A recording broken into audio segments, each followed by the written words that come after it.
Welcome back. This is The Pick, Welcome back to the show. and we're going to be doing our first week of NFL previews, and we're just going to get into it. So, Bills and the Ravens will be first game we talk about. Bills are favored by, Ravens are favored by 7.5. I think it's going to be around there. I don't know exactly what the point share is going to be, but I got the Ravens winning this game. Yeah. The keys for the Raven is get Alex and Collins evolved a lot. I think he's having a really big season. And alleviate some pressure off of Joe Flacco, and they need to other thing they need to do is get to that quarterback Peterman and make him throw as many interceptions and turnovers as possible. Yeah. He did really bad against the Chargers when he did play last season, and 4 picks in the game or something. 5 picks. 5, yeah. In the first half. First half, yeah. So if they can do that again, I think it's going to be a rough game. I think the Ravens will beat the crap out of the Bills if that happens. Yep. And keys with Bills is make Joe Flacco beat them, run the ball as much as you can with Shady, and not turn the ball over. If they can do those things, Bills have a pretty good defense as well. So it's going to be a really interesting defensive battle in my eyes if turnovers don't go crazy. Yeah. I think this is going to be a game where running game is going to be heavily used. I think Alan Collins is going to be one of the next upcoming running backs in the league. So I think they're going to feed that man the ball out in Baltimore. And on the other side, they got the man Shady McCoy. And since Peterman's in quarterback, I think that's what their formula is going to be. I mean, it's kind of been their formula anyway, but I think it's going to be that much more of their formula in this game. Shady's going to get a lot of carries, I believe. I think that's the key to victory for Baltimore is stop that run and make Peterman beat you, which is, I don't think that's going to happen. I think that defense for Baltimore is too talented. I think they're going to cause some turnovers and get some sacks on Peterman. So I do think this is going to be an interesting game, though. I think it's going to be a close game. And really the formula for Buffalo, in my eyes, is the same thing. Stop that running game and make Flacco try to beat you. He hasn't had the greatest 3 or 4 year span, so I mean, you never know. He's on the hot seat right now, so you never know. He might step up and stop being Wacko Flacco, as we like to call him. But yeah, I think Baltimore gets the win, and they win by 10. Yeah, I think that's going to be a really, really good game, or it's going to be a blowout. So that, or it's just going to be a defensive game. Yeah. Because no offenses can't get nothing going on. I really think that's what's going to happen. Alrighty, Jags and the Giants will be the next game we talk about. It's going to be a really interesting one, and the Jags are favored by 3. I think it's going to be around there. And the keys for the Jags is don't make Blake Bortles throw the ball that much. He's going to be a guy that needs to hand the ball as much as possible because, I mean, I think DD's going to have a pretty good season, but he's not a proven one, so don't really have a one on this team. Yeah. But they have a really amazing defense. So keys is don't give – if Blake Bortles is throwing more than 25 times, it's not going to be a good game for the Jags. Key is get to Eli, man. He's going to – if he can get a whole bunch of sacks on him, I think it's going to be a rough game. If they could stuff Barkley and make them one-dimensional, I think it's going to be a really good game for the Jags. Interesting matchup is going to be Beckham against Ramsey. Yep. They're probably going to be Ramsey's probably going to be shadowing them, so that's going to be a really good matchup. And I think that's going to be one of the big matchups because I think Beckham's pretty much a tone setter for that offense. And if he's playing well, the offense is going to be humming. If he's not playing well, the offense is going to struggle. Yeah. I think Barkley needs to play really well and needs to alleviate some pressure off of Eli. And that's really all I've got to say about the game. I think I'm really looking forward to seeing it. Yeah, it's going to be a really good game. Yeah, this is going to be a very interesting game. I got the Jags winning, though. I think that defense is just, by the end of the game, is going to be too much for them. Keys for the Jags is just, get pressure on Eli. Make those ridiculous throws that we've seen him over the years make, and turn the ball over, and stop that run. Because I think this is another team that's going to try to run the ball as much as possible because I think the corners are just going to shut them down. Um, Keys for New York, man. Honestly, I think Sterling Shepard's going to have one of his best games of his career because I think they're going to try to shut down Odell Beckham as much as possible.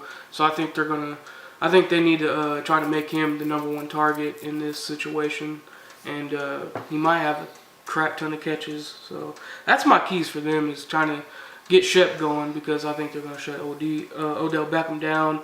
And another key for Giants to try to win this ball game is try to get that running game going.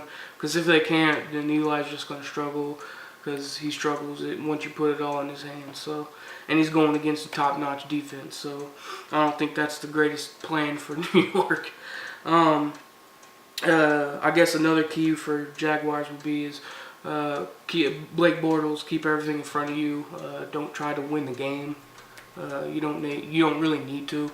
If you can get Fournette going and kind of dink and dunk to your tight ends and stuff, I think you guys can win the game because I think your defense is going to win it for you. So I say the Jags win by 10.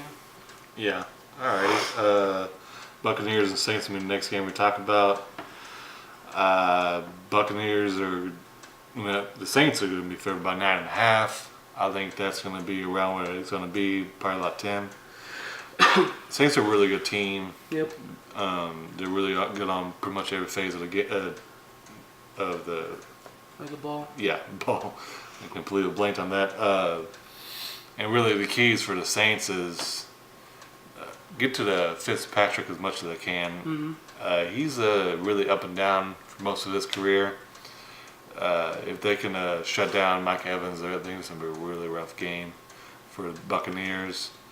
They need to make sure to contain that defensive line from Tampa Bay. Mm-hmm. They have a really good defensive line. That's the strength of the team.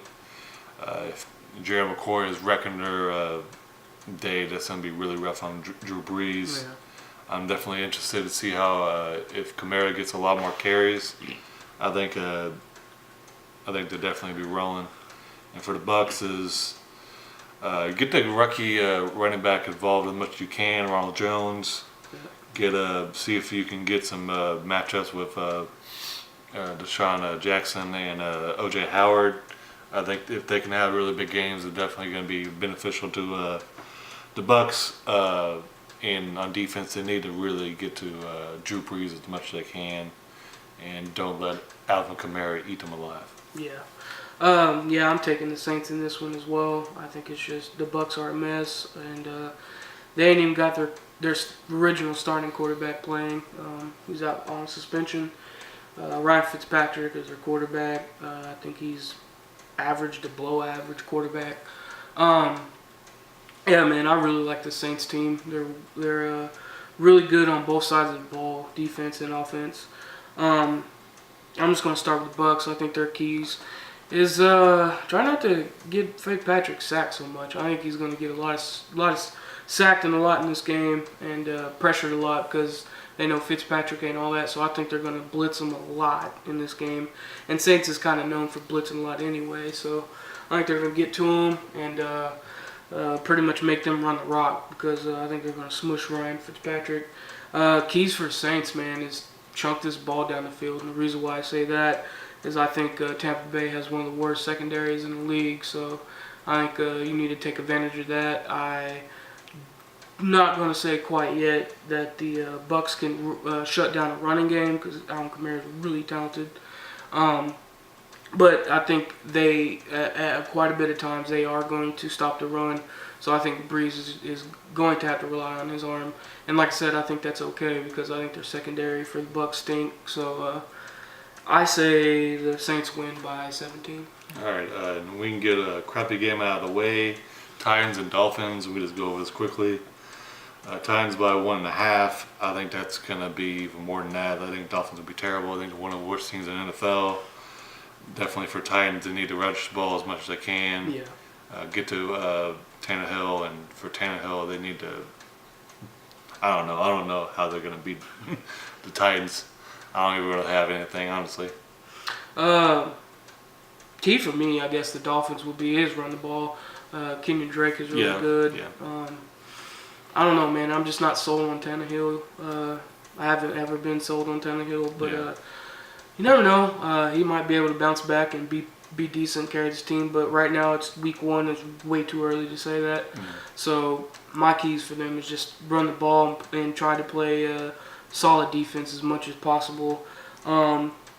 Keys for the Titans, same thing, run the ball because they got 2, I believe, monsters in the backfield. And, of course, people forget Mariota can run himself. So that's my keys, just try to run the ball as much as possible. I think Derrick Henry is going to be a force to reckon with. And Deion Lewis, I think, is a talented running back as well. So, yeah, run the rock, and I think Titans get that W. Yeah, that's pretty much going to wrap up those 4 games. We have more to preview, so we'll be right back, and thank you for watching.